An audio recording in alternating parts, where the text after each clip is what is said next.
Hello, I'm Tim Smith with the Adams County Historical Society, and today we're standing along Rock Creek. You know, when we discuss the Battle of Gettysburg and you look at it on a map, you might notice that the eastern boundary of the Gettysburg battlefield is pretty much Rock Creek, and the western boundary of the Gettysburg battlefield is Marsh Creek. And most of the fighting took place between these two creeks. Rock Creek is fascinating in the sense that it is filled with rocks.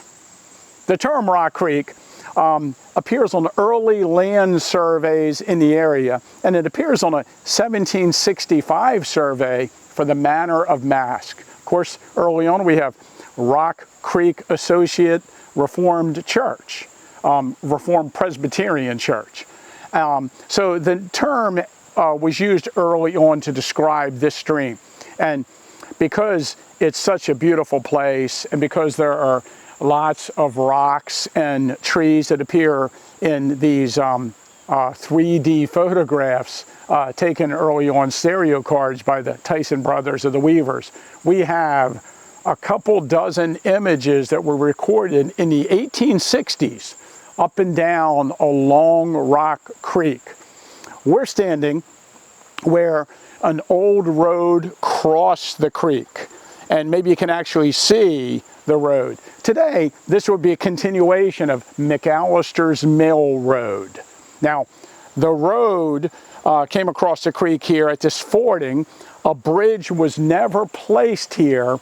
Eventually, the road fell into disuse because of that, and the road was abandoned by Cumberland Township and Mount Joy Township. And of course, this event led to Neal Avenue, which is part of the Gettysburg National Military Park, being isolated from the rest of the park and landlocked by private property. And you might know that Neal Avenue is often referred to as Lost Avenue. But this crossing here at McAllister's Mill along Rock Creek has been here for a long time. And we're not exactly sure how long it was here. I suggest that this is part of an original road system that led through this area prior to the Baltimore-Shippensburg Turnpike. Now, keep in mind, the Baltimore-Shippensburg Road, which is later Turnpike, was laid out in 1769. Now, we're not sure when they put the bridge in across Rock Creek, so it's possible they laid out the road and then they still used this road for a while.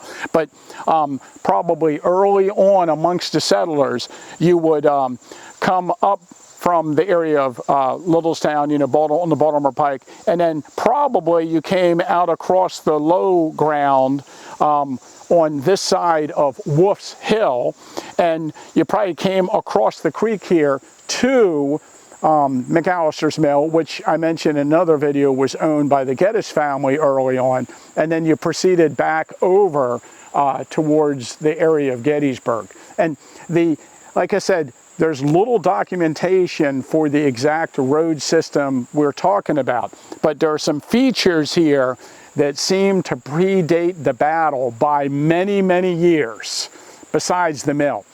And I'll show in an image here, there's actually a footbridge for people who are walking along this original road that appears to be early on.